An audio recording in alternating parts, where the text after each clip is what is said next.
This is Adventure for Life. I'm Joel. Welcome to day 2 of the Ineos Grenadier Namibian expedition. You are staring at the Atlantic Ocean on the skeleton coast of Namibia. Again, some people would say the skeleton coast is the entire Atlantic coast of Namibia, and others would say it's just this area that we're in, which is a national park, which we've already driven probably 50 to 80 miles in, so it's huge. So this is where we spent the night last night. I'd say it's probably 60 degrees, something like that. The wind was blowing fairly strong last night. This morning it's very, very pleasant. Last night, in last week's video, I was showing you the mess area where we ate our dinner last night and where we'll be eating breakfast, and that's this tent right in front of us. You see a fire out there and some chairs circled around and whatnot. Anyway, we drove 240 miles, 400 kilometers yesterday. Supposedly, we're going even further today, and we'll see how that goes. The road that we were on yesterday, heading north out of Walvis Bay, ends up in Angola, and at some point on this trip, I'm not exactly sure when, we're going to get to Angola. Part of the reason this is the skeleton, I just ran across this, part of the reason this is the skeleton coast is because of that right there. That is some kind of, some kind of fish bones or something. Wow. That's, wow. Yeah, again, I just ran across that. I have no idea what that is.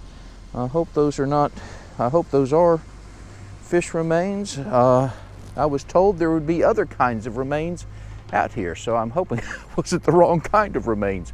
Anyway, here are the tents that we used. By the way, I'm going to go back to our tent. We're tent number 5, and I want to show you, I took a shower this morning, and I know you guys don't want to hear about my bathroom habits or whatever, but wow, amazed at how good this shower was, and I want to show it to you. By the way, it's a little bit difficult to walk because this is deep sand or whatever, but anyhow, we're tent number 5, and here was our toilet facilities to the left. So again, this is probably not exactly what you expected to see this morning. Sorry, I can't unzip this, which worked very well. And then the shower facilities, sorry about that, maybe we'll clip in something else right there. You get a bucket of, I believe, warm water already. No, it's not warm already. That little device right there runs through that cable, and we plugged this cable end into the Grenadier and turned the key, and it generated power. And this little gizmo right there sucked the water up out of this bucket and also heated it. And you have this control button on and off, and that little shower, and so it just really worked famously. And so I was thrilled because we're camping out the next 2 nights, 3 nights in a row. So last night and then 2 more nights. Here's a quick look at where we're headed. If you can see that in the distance, the mountains and all that kind of stuff, it's clearly is overcast. Those are the guys over there, if you can see them, the car and the campground over there. They've already broken camp. I was told that there are 40 people supporting this trip, including these guys over here in the Toyota Land Cruiser truck.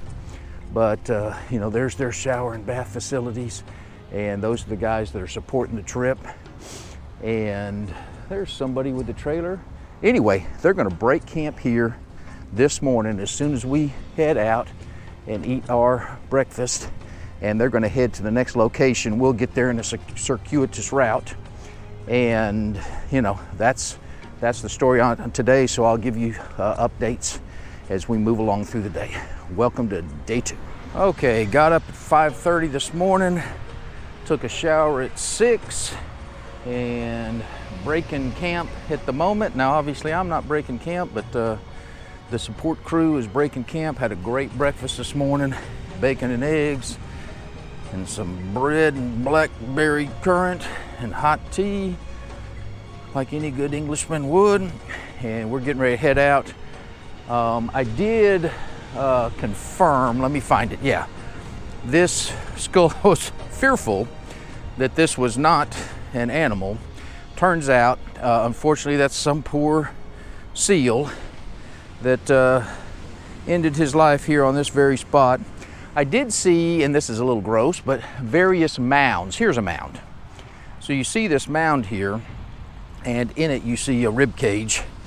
And they said that basically anytime an animal dies on the beach here, there you'll find a mound because they cover it over with sand so that the smell doesn't bother you. Anyway, while we're out and while I'm videoing, I thought I'd show you at least one of the support vehicles. And again, that blue one there is the one that we're riding in, but here's a Toyota Land Cruiser truck, which I just think is so cool looking. I do not understand why Toyota doesn't sell these things in the US in that same body style, because I think they would sell like hotcakes. Anyway, really cool vehicle here, alu black. And so one of the support things, so they're oh, they got a rooftop tent. Anyway, they'll be tearing down the tents and breaking camp as we leave this morning. So we're getting ready to head out at 7 o'clock. See you down the road.